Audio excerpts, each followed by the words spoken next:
this topic about the five whys, which was discussed in the PPT, when we ask the questions related to our, for the employees, the management will most of the times they disagree itself.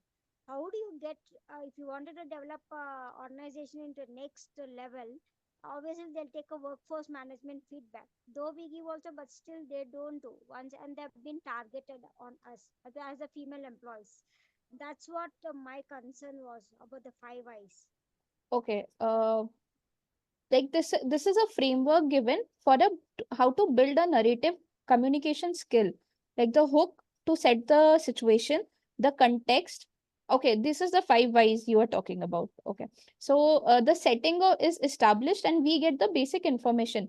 This is a way how we set the context of a story when we are discussing about any skill, any achievement, any background knowledge which we want to share with our next employers. That is who, what, when, where, and why. Who, what were the, like for example, I am a manager, so who were the other players of my story, the lead manager, the like other operations, other domains, the CEO, CMO, anyone. What was the situation in hand? When was, like, what was the time period of that event, the peculiar moment? Where did it happen? And why was the entire thing happening, the situation, why did it occur?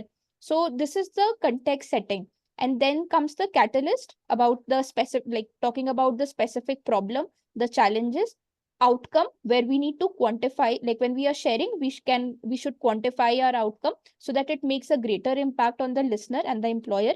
And then the reflection, what we learned from it, what was the outcome of the entire uh, problem in hand, the experience we had. So this was the five whys.